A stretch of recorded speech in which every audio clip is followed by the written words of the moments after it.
नमस्कार, मैं जितेंद्र चतुर्वेदी। मतांतर में आप लोगों का स्वागत है। राजनीति संभावनाओं का खेल है और संभावनाएं ही समीकरणों को जन्म देती हैं। बात हम लोग बिहार की कर रहे हैं, लेकिन जो मैं कहना चाहता हूं उसे समझाने के लिए आपको एक उदाहरण देता हूं, फिर हम लोग आएंगे कि असल में बिहार में क्या होने जा रहा है या जो दिखाई दे रहा है उससे क्या नतीजों की संभावना की जा रही है। तो हम पहले उस उदाहरण की चर्चा कर लेते हैं।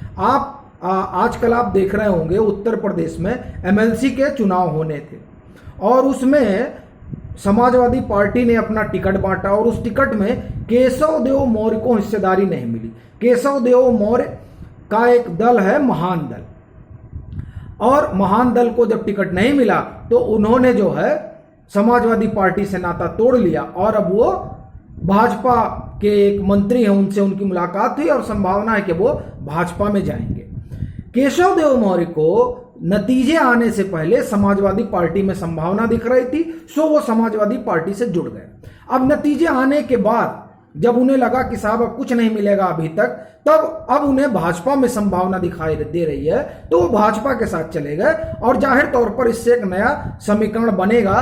क्योंकि ये जो अगर आपको ध्यान हो तो प्रधानमंत्री कार्यालय ने एक रिपोर्ट मांगी थी उत्तर प्रदेश चुनाव को लेकर। उस रिपोर्ट में यह कहा गया था कि ओबीसी समाज में मौर्य समाज का भी पूरा वोट, मतलब 50% वोट जो है वो भाजपा को नहीं मिला।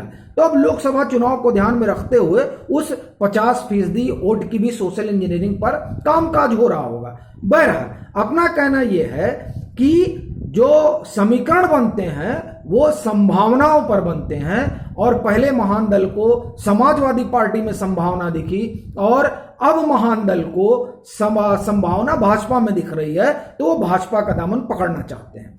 कुछ उसी तरह की संभावना और समीकरण बिहार में दिखाई दे रहे हैं। बात हम लोग आरसीपी सिंह से शुरू करते हैं। आरसीपी सिंह को ना राज्यसभा भेजा गया, टिकट भी नहीं मिला, और उसके लिए जो उनका अंदरूनी रसाकसी थी वो उससे आप वाकिफ हैं। पता चला, अभी खबर है कि उनका बंगला भी गया। अब इससे कहा जा रहा है कि वो खुद को उपेक्षित महसूस कर रहे हैं और ये उपेक्षा एक नए तरह के वहां पर संभावना को जन्म देगी। और ये पहले से कहा जा रहा था कि हो सकता है कि आरसीपी सिंह तो तोड़फोड़ करें और तोड़फोड़ करके अलग हो जाए। और चर्चा ये भी थी एक समय में कि जब ये हुआ कि नहीं आरसीपी सिंह के साथ तोड़फोड़ हो सकती है, लेकिन जब ये चल रहा था कि इनको टिकट नहीं मिलेगा, उस समय जो इनके यहाँ जुटान हुआ उस जुटान में सिर्फ 5-6 विधायक ही है। तो ऐसी स्थिति में तोड़फोड़ करके और इनको लेके जाने में जो राजनीतिक दल है, भैया हम कहें जो भाजपा, उसको नहीं कुछ खास दिखा होगा, तो इसलिए बात आई गई हो गई। लेकिन ये जो उपेक्षा वो महसूस कर रहे हैं, उससे राजनीतिक विश्लेषक का यह मानना है कि अब एक नई तरह की वहां पर सियासत शुरू होगी, और उस सियासत में वो अकेले नहीं है जो उपेक्षित है। एक नाम चिराग पासवान का भी है, और चिराग पासवान उस 2020 के चुनावी अभियान की कीमत चुका रहे हैं जिसने नीतीश कुमार को खासा नुकसान पहुंचाया। और वैसे भी इतिहास अब तो दिखाया जाता है कि सुशासन बाबू से जिसने पंगा लिया उसको सुशासन बाबू ने पैदल किया, फिर वो चाहे शरद यादव हो चाहे जॉर्ज हो, और अब उसमें एक नाम आरसीपी सिंह का भी जुड़ गया है और चिराग पासवान का नाम पहले से था। तो अब उपेक्षित में आरसीपी सिंह भी हैं, चिराग पासवान भी हैं। जीतन राम मांझी भी कह रहे हैं कि हम सफोकेटेड महसूस कर रहे हैं, वो खुले तौर पर ये बात बोल रहे हैं।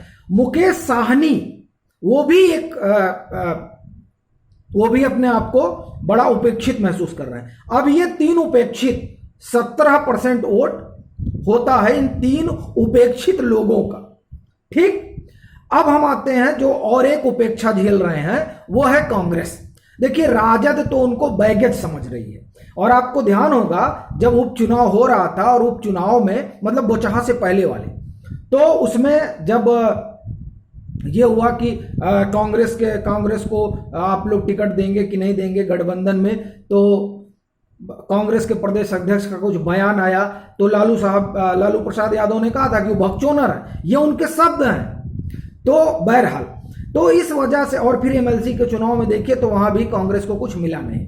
तो अब कांग्रेस को लगता है, और कांग्रेस को लगता क्या है, जब वो बोझा मान ही रही है राजद, तो कांग्रेस को लगने और ना लगने कोई मतलब नहीं है। तो इसलिए कांग्रेस भी उपेक्षित है, और कहा जा रहा है कि पप्पू यादव कांग्रेस के साथ अपनी पार्टी मर्ज करा सकते हैं। अब ये देखिए, उपेक्षितों की एक जो है श्रृंखला बन गई है बिहार में।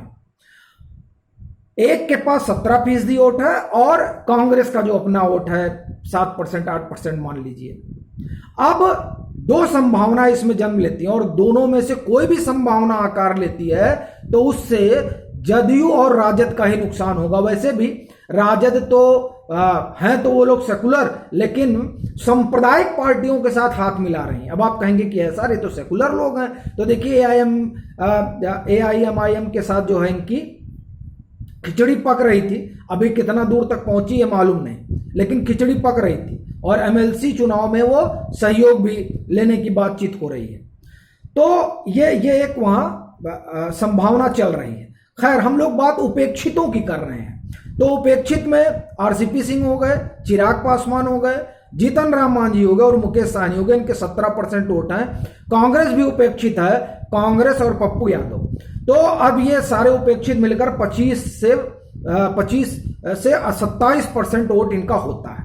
अब अगर ये सब इकट्ठा हो जाते हैं, और ये सब इकट्ठा होकर अगर चुनाव लड़ते हैं, तो क्या होगा जदयू और राजद का? ये अपने आप में बड़ा दिलचस्प बात है, क्योंकि ये सब सामाजिक न्याय के आधार पर खड़े हुए हैं, ये चाहे राजद हो और चाहे जदयू हो।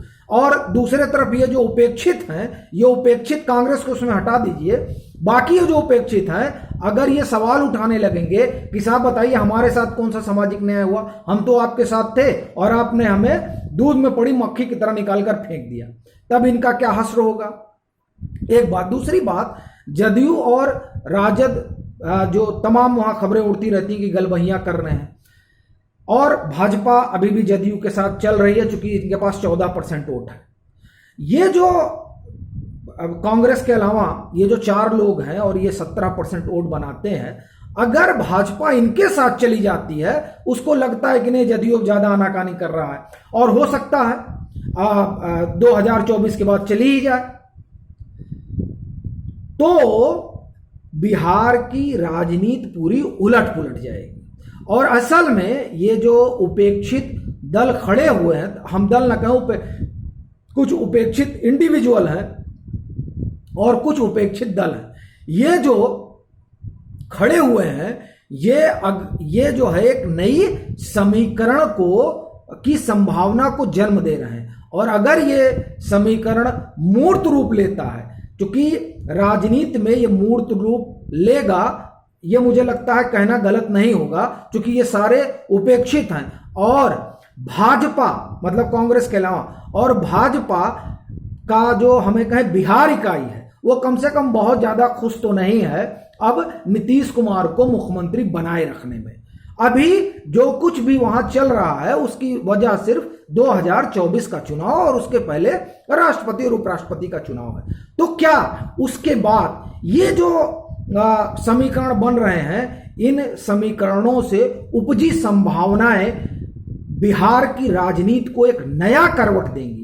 ये जो है ये देखने वाली बात होगी, लेकिन इससे ये तो लग रहा है कि कुछ जो है बदल सकता है। अब वो क्या होगा ये देखना बड़ा दिलचस्प होगा। पर इसमें एक चीज तो तय है, जो ये तमाम उपेक्षित इंडिविजुअल और दल दिखाई दे रहे हैं, ये अगर साथ आते हैं या कांग्रेस के अलावा और भाजपा के साथ जाते हैं, जो भी परिस्थिति बनती है उसमें सदमे में जाएंगे जदयू और राजद। अभी के लिए फिलहाल इतना ही। अगर आप मतांतर से नहीं जुड़े हैं तो जुड़िए, वीडियो को लाइक कीजिए, शेयर कीजिए और अपने सुझाव जरूर साझा कीजिए।